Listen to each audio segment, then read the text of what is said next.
So when I was head of A&R at Curb, I was listening to literally 600-700 songs a week at least. So tell me about being an A&R person, because a lot of our people have questions about how do you get. It almost seems like there's this wall, this barrier between the general public and A&R people, and so how do you get to those people? What are they looking for? Tell us a little bit about that role and what you learned from being in that role. It's a tough gig because you're essentially a funnel.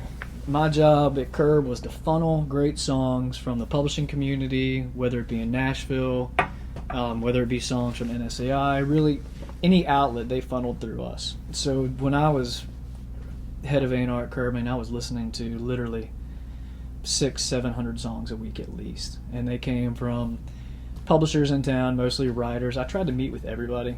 I kind of had a rule early on that I wanted to give everybody an opportunity to have their song heard.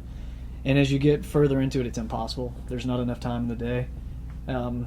So then you kind of whittle down to, who have I had success with in the past. Personal relationships is huge. It's really hard for someone who's not in Nashville to pitch songs to an A&R person because you don't have a personal relationship.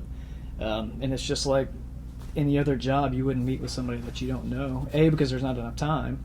So developing relationships was a big part of it. And then at the end of the day, it comes down to hits. It's figuring out what hit works for that artist at that right time.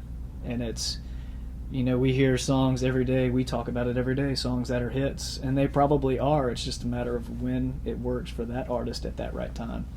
I loved it. My favorite part about being an A&R guy is I got to hear the best songs from every publisher and every writer in town.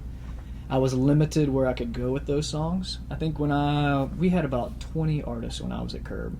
So if I heard a hit female song, I could take it to Winona, or to Leanne Rimes, or to Jody Messina, or Ashley Gearing, or any number of those females. But it was a finite number. I had who was on the Curb roster, and that was it. If I heard a hit for a male, it was Rodney Atkins, it was Lee Brice, McGraw, Tim Duggar. There were a couple handful. So when I heard a hit song, it was great because I was hearing songs from every hit writer in town, from you to Clausen to Luke Laird, Shane McAnally, Brett Jones, all those people. But I could only take it to a handful of artists.